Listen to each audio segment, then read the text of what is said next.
Now, candidates, we move to the topic of the war with Iran. Alicia. Thank you, Carolyn. We are entering the 6-month mark of the conflict with Iran. And the president says that we are very close to a peace deal.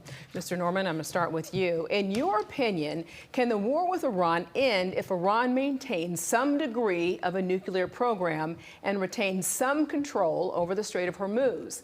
You have 60 seconds. Well, first of all, Iran's been at war with America for 44 years. It's killed our servicemen for that number of years. The president's done the right thing to take them out of commission where they can make a nuclear weapon. Biden paid bribe money to the tune of, Obama paid bribe money to the tune of billions. Biden was basically numb to it and let it go. The president did the right thing to take them out by the air. Now, I trust his generals, Raising King, Jack Keane, and others are giving him good advice. He's destroyed most of their ability to what they're doing. They've got a group of madmen that are the last remnant of making Iran what they want to do, which is destroy America. And he stopped that. But we need to take them all out. Boots on the ground, I don't think America is willing to go now. But I think he's done a tremendous job to destroy him, and he'll continue to. And I think at the end of the day, he would totally destroy him. Mr. Lynch, I'm going to ask you the same question. Can the war end if Iran maintains some degree of nuclear program and retains some control over the Strait of Hormuz? You have 60 seconds. I agree with our Commander-in-Chief, President Trump. Iran cannot have access to a nuclear weapon. I believe we've seen that, and they can't have it. That's why we're there. But it's time to bring our troops home now and protect our men and women and work on the affordability issues, that the gas prices and everything our people are dealing with at home. You know, and we have a war right here at home we have to focus on. Islamville has been in your backyard, Ralph, in York County for 43 years.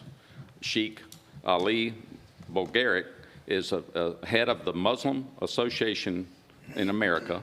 That's a known terrorist organization. That was one of the first Islamic training camps in America out of 132. I've been dealing with this since 2014. I brought it up to you at an event about 4 years ago, and nothing's been done about it. And people are concerned about the terrorists here inside our walls. What are we doing about that? It's time to get to business and shut these people down. Mr. Norman, because Mr. Lynch mentioned the fact that you have done nothing about it, I'm going to give you 15 seconds to rebut. Look, Sharia law is one of the biggest threats we have. We have got to make it public now. They quietly went into the different communities, not just in York County. They tried to build one recently in Lancaster. You've got to get the people involved to stop any new construction. And the sheriff has been active on monitoring what they have and what was built years ago. Mr. Sanford, I'm going to ask you the original question. Can the war end if Iran retains some degree of a nuclear program and partial control of the Strait of Hormuz? You have 60 seconds. I just say I agree with the president in terms of his focus on a non-nuclearized Iran. I very much agree with him in saying we're not going to allow a sponsor of terrorism to exist in that part of the world. So I agree with the sentiment, but I think there's a real process question that I frankly disagree with two of my congressional colleagues on this very point. I believe that the Constitution is absolutely clear that only Congress can authorize war, and there's a process question. I fought against this with the Clinton administration. I fought against it again with the Obama administration. You have undeclared war that drags on and on and on. And there's a real value to what the founding fathers set up in having folks say, is that a good idea? I mean, the Bay of Pigs happened in the Kennedy administration.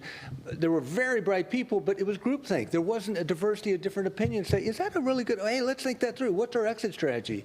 And so I just think that we have to go back to the basics here. It's personal for me for this reason. When I was governor, I tried to go to every funeral of every serviceman or servicewoman that was killed in the operations in the Middle East. And I saw firsthand how real this is. Body bags do not go back to Washington, D.C. They go to congressional districts and states across this country. Mr. Fry, I'm going to ask you the same question. Can the war end if Iran maintains some degree of a nuclear program and partial control of the Strait of Hormuz? You have 60 seconds. Well, I think that Iran having a nuclear weapon is a non-starter. I mean, imagine the calamity that we would have on our hands economically, militarily, if the world's largest sponsor of terror had access to that type of power. I think the neighbors, the Arab neighbors, certainly Israel and the West and the United States, all collectively fear that. Because for 40 years, they have targeted commercial vessels. They've targeted civilians, targeted our people. They have exported terror throughout the world. So Iran having access to any capability to create a nuclear weapon is a non-starter. I think the president has been very clear on that. The Strait of Hormuz has never been governed by Iran. It's an international body of water. So them controlling it in any degree doesn't make a lot of sense to me. What we have to think about is resolving this conflict. We can do that without putting boots on the ground. Look, my brother served overseas. I have friends that lost their lives overseas. But we have such a great, capable military and a commander-in-chief that understands peace through strength that we can get this done.